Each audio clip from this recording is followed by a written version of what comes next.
नमस्कार मित्रांनो, मी सय्यद बादशाह। येणाऱ्या विधानसभेसाठी उमेदवारांच्या रांगा लागलेल्या आहेत आणि सर्वात महत्वाचे म्हणजे तर आपल्या बीड जिल्ह्याकडे सर्व अख्ख्या महाराष्ट्राचे लक्ष आहे आणि गेवराई शहरातून आपल्या सोबत आज आपण अण्णासाहेब राठोड, एक सामान्य व्यक्ती ते गेवराई शहराच्या तालुका अध्यक्ष पदापर्यंत पोहोचण्याचा प्रवास कसा घडला त्यांना आपण विचारणार आहोत आणि त्यांची जीवनशैली कशी घडली आणि त्यांनी एक सामान्य व्यक्ती ते शरद पवार गटाचे तालुका अध्यक्ष आहेत ते विद्यमान, तिथपर्यंतचा प्रवास त्यांचा कसा गेलाय आपण त्यांना विचारणार आहोत। समोरासमोर बेधडक चर्चा आहे आपली आणि अशीच चर्चा बघण्यासाठी बीड महाराष्ट्र न्यूज चॅनल बघत राहा। आपण अण्णासाहेब राठोड यांना एक प्रश्न विचारणार आहोत। अण्णासाहेब राठोड, आपण एक सामान्य व्यक्ती आहे, सामान्य घराण्यातून आलेले व्यक्ती आहात, तिथून ते शरद पवार गट राष्ट्रवादी तालुका अध्यक्ष पदापर्यंतचा प्रवास आपला कसा घडला?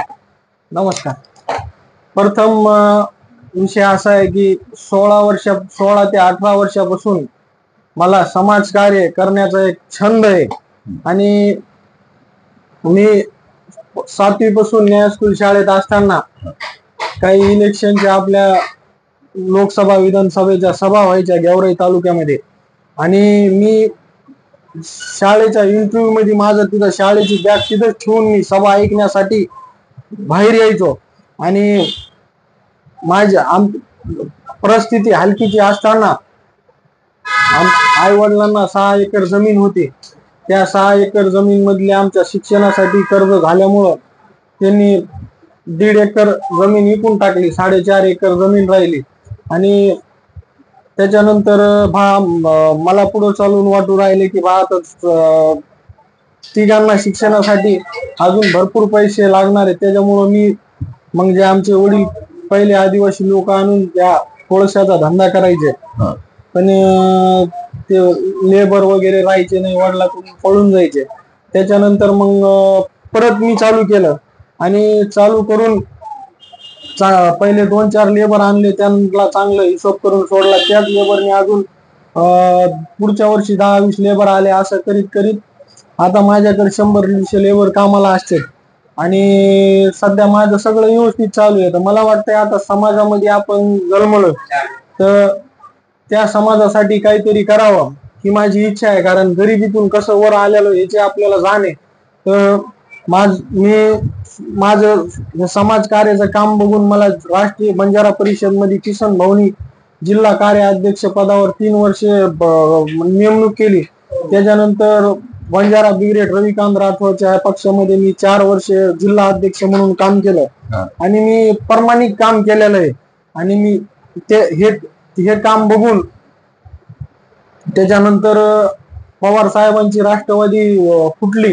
तर काही इथले पवार साहेबांच्या जीवावर मोठे झालेले नेते पवार साहेबांना सोडून गेले। त्याच्यानंतर मग मी बीडचे विद्यमान आमदार व जिल्हा अध्यक्ष संदीप भैया क्षीरसागर यांना भेटलो आणि त्यांना मी इच्छा व्यक्त केली। भैया म्हटलो, मी आतापर्यंत कोणत्याच पक्षात काम केलेलं नाही, मी खाली सामाजिक पक्षात काम केलेले आणि समाजसेवा केलेली आणि मला समाजसेवेची आवड आहे आणि मला इथं तालुका अध्यक्ष पद आपलं रिकाम आहे। भैया, मला इथं तुम्ही जनतेची सेवा करायची संधी द्या।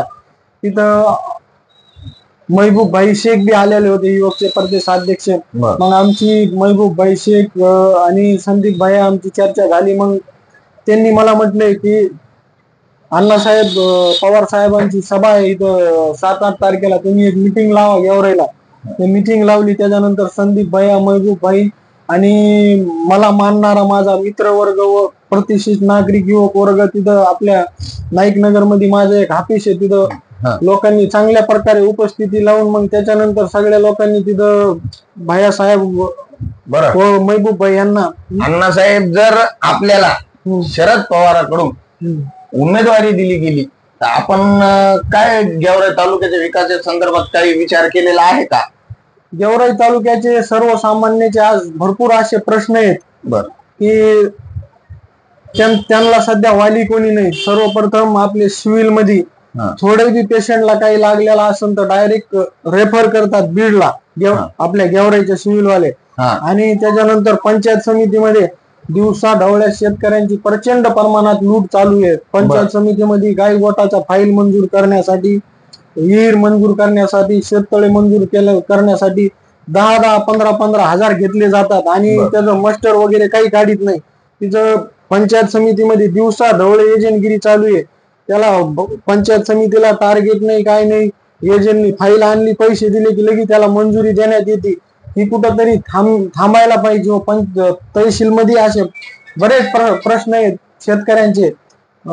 आपले श्रावणबाळ योजना असून द्या, हे सगळ्यांचे पहिल्यापासून जवळजवळ 2-3 वर्षापासून हे प्रस्थापित नेत्यांच्या राजकीय भांडणामुळे हे लोकांचे पेमेंट बंद आहेत. आणि त्याच्यानंतर गेवराई तालुक्यामध्ये असे बरेच तांडे वस्ती वाडी आहेत की त्यात जायला रस्ता नाही. पाऊस पडल्यानंतर लोकांना रस्त्यावर गाडी लावून जावं लागते. हे सगळे प्रश्न सोडवण्यासाठी व जनतेची सेवा करण्यासाठी माझी धडपड चालू आहे. आणि मला नक्की खात्री आहे की पवार साहेब माझा विचार करून मला या विधानसभेला संधी देतील आणि पक्ष जो आदेश देईल त्या आदेशाचं तंतोतंत पालन करून आपण पुढील दिशा बरं अण्णासाहेब, मागील लोकसभा निवडणुकीला बजरंग बाप्पा सोनवणे यांनी गेवराई तालुक्यातून 40,000ची लीड मिळवली. त्याच्यात आपला सिंहाचा वाटा अशी चर्चा आहे. ही काय कुठंतरी खरी आहे का? काय आपण लोकसभा निवडणुकीसाठी बजरंग बाप्पा यांच्यासाठी भरपूर प्रयत्न केलेत, काय असे प्रयत्न केलेले आहेत आपण जे 40,000ची लीड त्यांना गेवराई तालुक्यातून मिळालेली आहे? ह्याच सर्व श्रेय जनतेला जातो. कारण ही इलेक्शन जनतेने हातात घेतलेली होती. आणि जसं मला बजरंग बाप्पांनी आणि जे जिल्ह्याचे